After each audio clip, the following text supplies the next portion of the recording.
എല്ലാവർക്കും മറ്റൊരു എപ്പിസോഡിലേക്ക് സ്വാഗതം. ഇപ്പോൾ മാമച്ചനങ്ങളും ഗ്രേസിയാൻ്റെയും രേവതിക്കുട്ടിയും കൂടി ചിന്നുമോളുമായി പുറത്തേക്ക് പോയിരിക്കുകയാണ്. ചിന്നുമോൾക്കുള്ള ടോയ്സും സാധനങ്ങളും എല്ലാം വാങ്ങി അവർ തിരിച്ച് ഓർഫനേജിലേക്ക് പോകാൻ തയ്യാറാവുകയാണ്.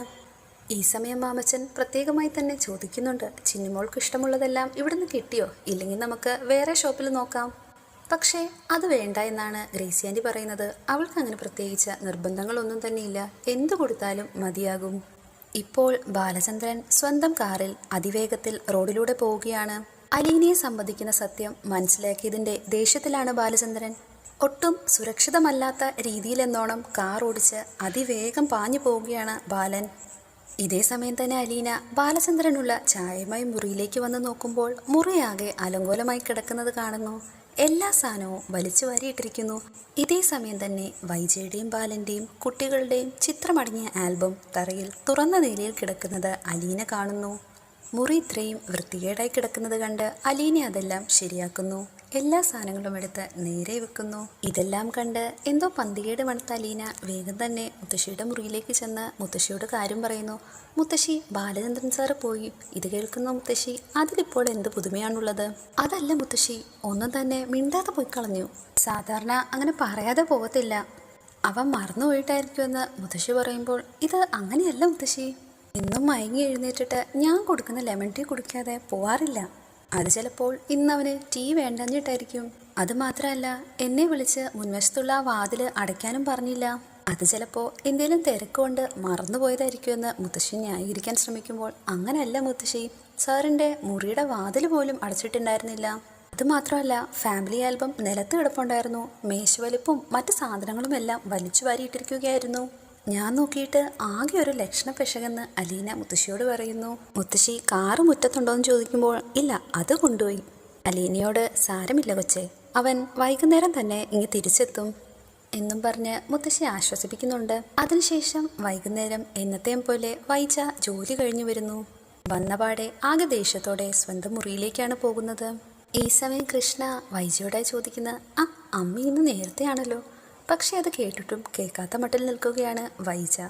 ദേഷ്യം വന്നിട്ട് കൃഷ്ണ, അമ്മയ്ക്ക് എന്തെങ്കിലും ഒന്ന് ചോദിച്ചാൽ റിയാക്ട് ചെയ്തൂടെ? ഇപ്പോൾ എനിക്ക് അതിന് മനസ്സില്ലെന്നോ? നീ പോയി കേസ് കൊടുക്കാനും വൈജ പറയുന്നു.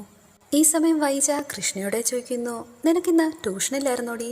ആ ചോദ്യത്തിന് മറുപടി പറയുന്നത് ബബിതയാണ്. നേരത്തെ അമ്മയ്ക്കും പറയാൻ സൗകര്യമില്ലായിരുന്നല്ലോ, അതുകൊണ്ട് തന്നെ ഇപ്പോൾ അവൾക്കും സൗകര്യമില്ല.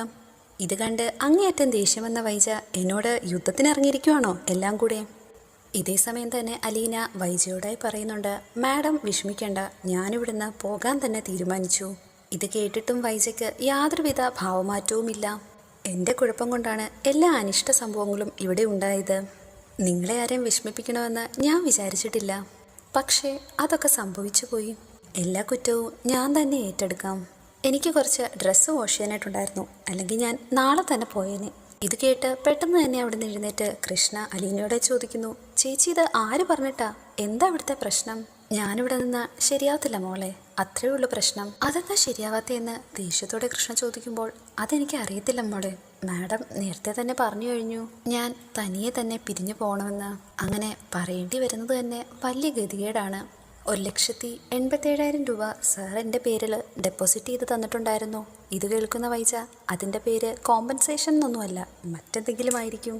ഇത് കേൾക്കുന്ന അലീന ദേഷ്യത്തോടെയും സങ്കടത്തോടെയും കൂടി, മാഡം തന്നെ പറ, അതിന് മറ്റെന്ത് പേരിടണം? മാഡത്തിൻ്റെ മകൻ എന്നെ റേപ്പ് ചെയ്യാനായിട്ട് ശ്രമിച്ചപ്പോൾ സ്വയം രക്ഷിക്കാൻ വേണ്ടി കത്തി വയറ്റിലേക്ക് കുത്തിയിറക്കി. അങ്ങനെ ഞാൻ ആശുപത്രിയിലായി. എനിക്കുണ്ടായ ഈ ദുരനുഭവത്തിന് ബാലചന്ദ്രൻ സാർ എൻ്റെ പേരിൽ ബാങ്കിലിട്ട് തന്ന എമൗണ്ടിന് നഷ്ടപരിഹാരം എന്നല്ലാതെ മറ്റെന്താണ് പറയേണ്ടത്? ഈ സമയം ഇതെല്ലാം കേട്ടുകൊണ്ട് നിന്ന ബബിതയും കൃഷ്ണയും കാര്യങ്ങളെല്ലാം അറിയുന്നു. ഇതൊക്കെ ആയാലും ഞാൻ ആ പൈസ മാഡത്തിൻ്റെ അക്കൗണ്ടിലേക്ക് തന്നെ ഇട്ടുതരും, അത് ഉറപ്പാണ്. ഇല്ലെങ്കിൽ കുറച്ച് നാളുകൾക്ക് ശേഷം മാഡം തന്നെ പറയും അത് ഞാനും സാറും തമ്മിൽ നടത്തിയ അഡ്ജസ്റ്റ്മെൻ്റ് ആയിരുന്നു എന്ന്. ഇപ്പോൾ വൈജ കൃഷ്ണയും ബബിതയും വിളിച്ചു നിർത്തി കാര്യങ്ങൾ ഓരോന്നായി പറയുകയാണ്. നിങ്ങൾ ഒരു കാരണവശാലും രോഹിയുമായുള്ള വഴക്കിനെ പറ്റിയൊന്നും അലീനയോട് പറയരുത്. അങ്ങനെ ചെയ്യുന്നത് എന്തിനാ അമ്മയെന്ന് കൃഷ്ണ ചോദിക്കുമ്പോൾ, നമുക്കത് മാനക്കേടാണ്. നിങ്ങൾ എന്തിനാണ് അവളുടെ മുമ്പിൽ നാണം കെട്ട് നിന്നു കൊടുക്കാൻ പോകുന്നത്? ഇപ്പോൾ ബബിത, സംഭവം എന്തായാലും നടന്നത് തന്നെയില്ലേ? മറുപടിയായി വൈജ, അത് കഴിഞ്ഞുപോയി. ഇനി അതിനെപ്പറ്റി ആരും ഒരു സംസാരവും ഇവിടെ വേണ്ട.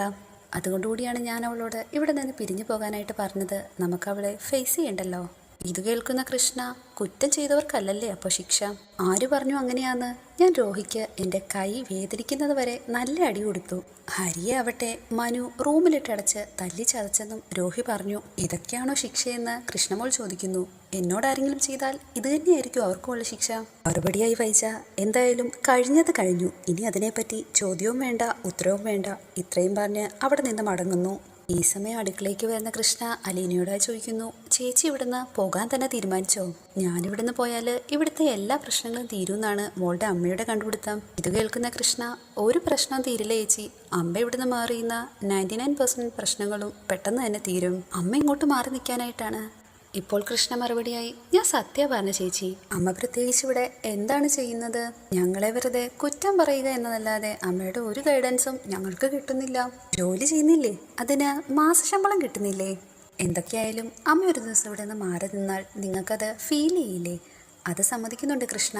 അമ്മ ഇവിടുന്ന് മാറി നിൽക്കുന്ന ഇവിടെ ഒരു സമാധാനമൊക്കെ കിട്ടും. എന്തായാലും ഞാനിവിടെ നിന്ന് പോയി കഴിയുമ്പോഴത്തേന് അമ്മ വേണ്ടത്ര ഉത്തരവാദിത്തങ്ങളൊക്കെ ഏറ്റെടുത്ത് നിങ്ങളെ നല്ലപോലെ കെയർ ചെയ്തോളും. ചേച്ചിക്ക് ഞങ്ങൾക്ക് അമ്മയെ അറിയുന്ന പോലെ അത്രയ്ക്ക് അറിയില്ലല്ലോ. പ്രത്യേകിച്ച് ഒരു വ്യത്യാസം ഉണ്ടാവത്തില്ല. എല്ലാം പഴയ പോലെ തന്നെയായിരിക്കും. പുതിയ ഏതെങ്കിലും ഒരു ജോലിക്കാരിയും വയ്ക്കും. പക്ഷേ അവരൊന്നും മുത്തശ്ശിയെ വേണ്ട പോലെ നോക്കിയൊന്നും വരത്തില്ല.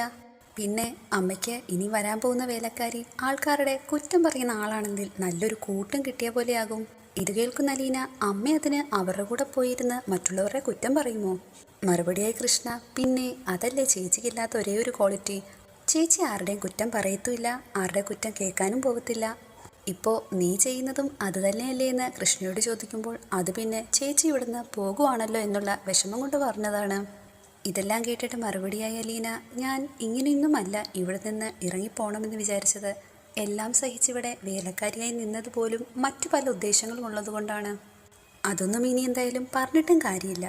ഞാൻ പോയിക്കോളാം മോളെ. ചേച്ചി ഇവിടുന്ന് പോയാൽ പിന്നെ എന്തെങ്കിലും തിരിച്ചു വരുമോ എന്ന് കൃഷ്ണ വിഷമത്തോടുകൂടി ചോദിക്കുന്നുണ്ട്. മറുപടിയായി അലീന, അതൊന്നും എന്തായാലും എനിക്ക് ഇപ്പം പറയാൻ പറ്റില്ല. അപ്പോൾ ചേച്ചി പോവുകയാണോ? അക്കാര്യം ഉറപ്പിച്ചതാണോ എന്ന് കൃഷ്ണ ഒന്നും കൂടി ചോദിക്കുന്നുണ്ട്. മാത്രമല്ല, എനിക്ക് എന്തായാലും ഒരു നല്ല ചേച്ചിയെ മിസ് ചെയ്യും.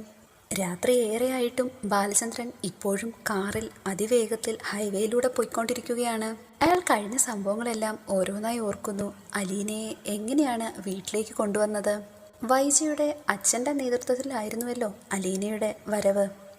അന്നരങ്ങേറിയ എല്ലാ സംഭവങ്ങളും ബാലചന്ദ്രൻ ഒന്നും കൂടി ഓർക്കുന്നു.